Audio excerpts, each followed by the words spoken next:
Hey, what's up? I'm Trevor Jackson. Andrea Londo Lex Davis. And you're watching and listening to Black Tomatoes on Black Hollywood Live. Yes! Woo! Did it.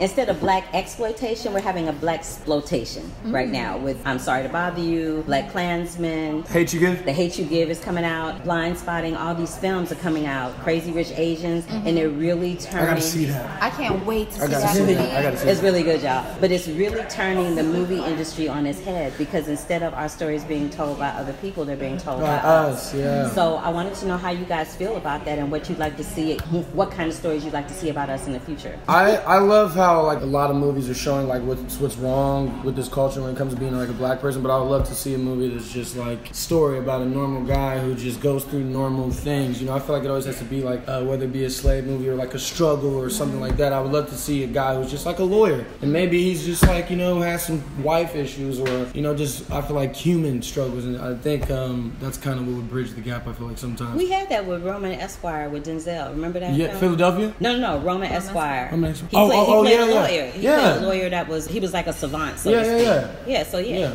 I love it. Things like that. But I mean, I love all of it as long as it's told well. But I don't think it always has to be about you know. Yeah, I agree with that. Sorry, were you gonna say something else? Yeah. I totally interrupted you. No, just because I think it's great that, you know, like people take their own power and start telling their own stories and start getting their name out there and, you know, everything that they want to create. That's great. But at the same time, I do think that there needs to be more, like, you know, it doesn't have to be like an Asian movie. It doesn't have to be a black movie. It doesn't have to be a Latino movie. Like, that's fine and that's great and valid and it can totally keep happening. But I think true, like, step forward is You want to just, see more diversity with all races. just inclusion. You know what I mean? Like sometimes, like, you see stories getting told about, like, what he was saying, a lawyer, a husband with issues, like, a couple, their kid dies, whatever. And I feel like there shouldn't be a point of making any of these actors any ethnicity because that's not America and that's not the world in general. And I feel like that's still something that needs to be worked on. You know, we only get seen if we're talking about that, or people only respect it if we're talking about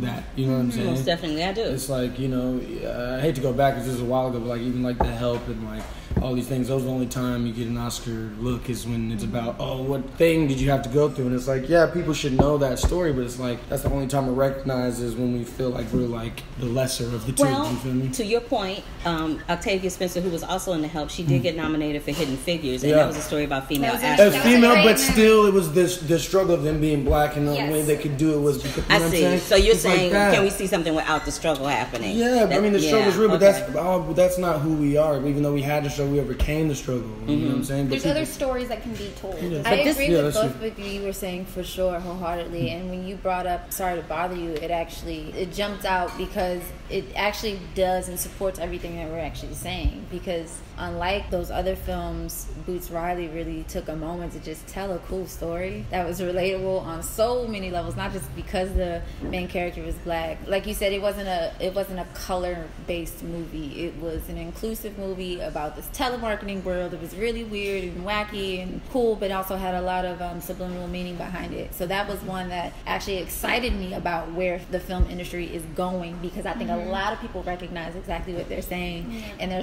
trying to figure out how to be innovative and steer in a different direction. Absolutely. So I'm going to take us in a different direction right now. All right.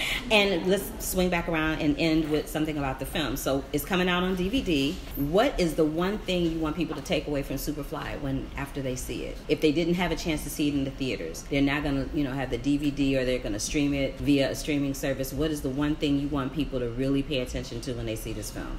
I think my favorite thing is the unity amongst black men. I feel like me and Jason's relationship really speaks volumes to how I feel like the world should be. I think it's hard for a lot of black men, especially, just to like give love and like feel like they can do it together. It's always like there's only so few spots, so I gotta beat you and I gotta be better than you, and it's like there's not a lot of.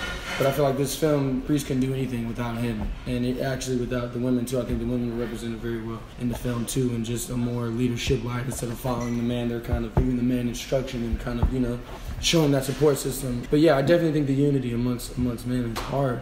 Me seeing all these videos, we kill each other. It's like, why? I know. It drives me nuts. I know. Yeah. Ladies? I think what I love about the choice made by the writer Alex the fact that Priest, they decided for this new Superfly to have a younger Priest who does not use drugs and who does not use weapons. I think that's something very key to take out, and I don't know if a lot of people noticed it actually, so that's why I'm stating it now, because you get to see a young man, not just a young black man, but a young man still in a position of power, but he's realizing and understanding that all of those ways that the people who are working in that same realm are not conducive for him to become a better man and something that can have longevity in the real future. And making the choice not to kill with armed weapons is massive, especially in media, and as well as drug abuse, because we hear about that all the time. And I know our original Priest, he did his thing with the cocaine, but I love that we made a strong choice to not have him be seen in that way. In closing it out, what's your favorite one that reminds you of Superfly?